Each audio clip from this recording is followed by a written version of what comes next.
This part seeks to eliminate the traces of colonial mentality in learners.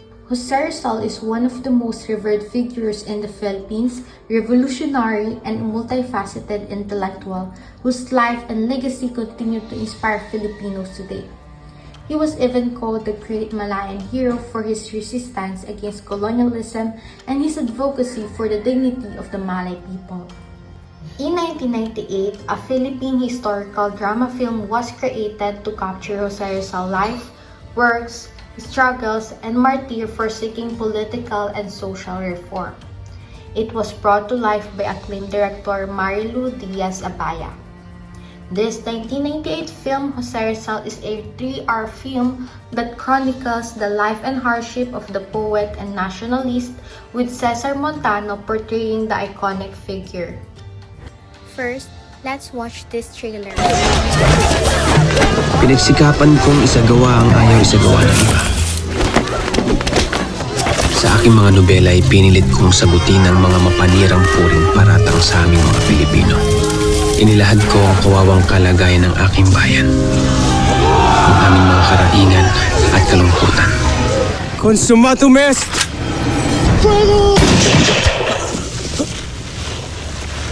The film provides a brief yet impactful overview of the key events that led to Jose Rizal's rise as a national hero, highlighting his early education, studies abroad, his revolutionary writings, and the eventual sacrifices that led to his imprisonment and martyrdom. It illustrates the harsh realities faced by the Filipino under Spanish colonial domination, from the execution of 3 Filipino priests in 1872 to the widespread injustice in the educational system.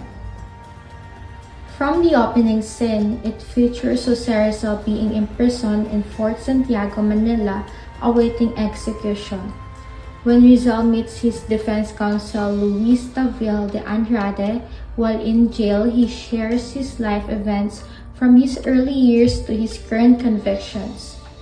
Tavel started to realize as he began to understand that Rizal is not only innocent but also someone who possesses a deep sense of justice, fighting for equality in a society oppressed by racial prejudice.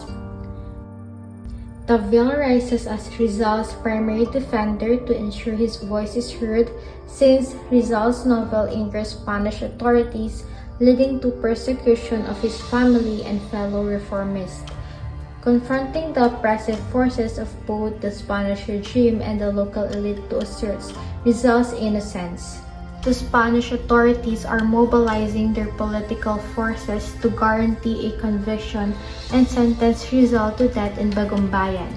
His martyrdom triggers fueling the revolution led by Andres Bonifacio, and in a biased trial, he is found guilty of sedition and sentenced to death. On December 30, 1896, Rizal is executed in Bagumbayan. As he is shot, he turns to face the rising sun, symbolizing his love for the Philippines. What was Rizal's primary mission of studying abroad? Rizal's primary mission for studying abroad was to gain higher and advanced education, particularly in medicine, to help his countrymen. Through his writings, he exposed Spanish abuses and injustices, hoping to inspire change through peaceful reforms in the Philippines. He also aimed to unify Filipinos and proving Filipino capability. He wanted to show that Filipinos were just as intelligent and capable as Europeans, breaking a stereotype that they were inferior. Why did the romance between Jose and Leonor not blossom into a marriage? Jose Rizal and Leonor Rivera's romance did not lead to marriage because Leonor's mother opposed to the relationship and intercepted Rizal's letter while he was abroad. Believing he had forgotten her, and Leonor was forced to marry Charles Henry Keeping. Her family, fearing Rizal's political activities, prevented their union, leading to heartbreak for both. In addition, Leonor was the inspiration behind the character of Maria Clara in Noli Me Tangere, symbolizing lost love and suffering of Filipinos under Spanish rule. What was the occasion when Rizal delivered his message about genius has no country?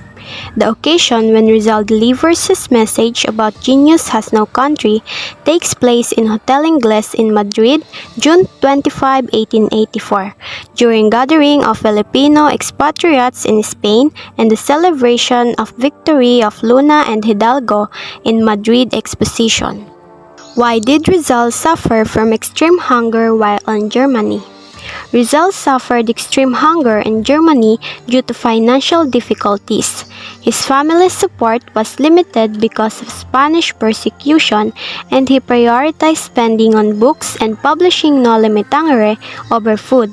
The high cost of living in Europe and his lack of a stable income worsened his situation, forcing him to endure poverty and hardship while pursuing his mission. This period in Rizal's life showed his selfishness and unwavering commitment to his country, even at the cost of his own well-being. What was the condition of Rizal as a UST student? Jose Rizal was indeed an excellent student at the University of Santo Tomas, where he studied medicine. He was known for his intelligence, diligence, and strong academic performance. However, despite his capabilities, he faced racial discrimination and prejudice, primarily due to his Filipino heritage. The Spanish professors and fellow students often regarded as inferior to Spaniards and did not treat them equally. Why was Doña Teodora sent to prison?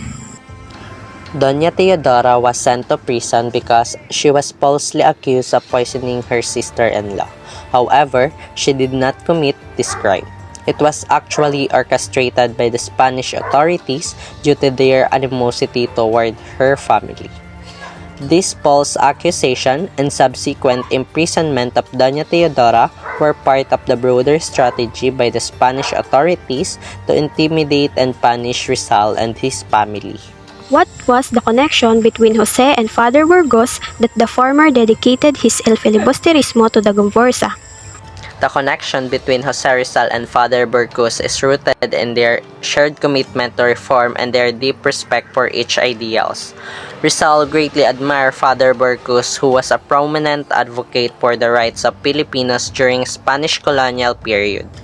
Father Burgos was one of the 3 priests of Gomburza who were executed in 1872, and his death had a profound effect on Rizal. Rizal dedicated his novel El Filibusterismo to the memory of the Gomburza, specifically to Father Burgos as a tribute to their martyrdom. Father Burgos was seen as a symbol of the fight for justice, equality, and the rights of Filipino under Spanish colonial. How did the death of Father Burgos and the imprisonment of Rizal's mother lead to writing his novels?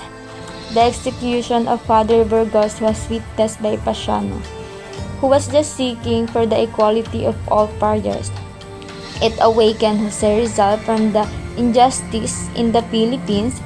Same with the imprisonment of his mother, which was just accused of poisoning, indicating the power of friars in the system of government in the Spaniard colonization.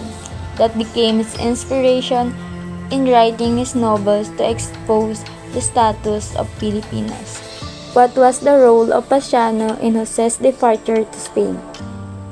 Pasiano was the one who encouraged Jose to continue his study in medicine abroad and to freely write the wrongdoings of friars in the Philippines, exposing their oppression and power to the government in order to awaken all the Filipinos. In conclusion, the film highlights Rizal's patriotism, the power of education, and the brutality of Spanish colonial rule.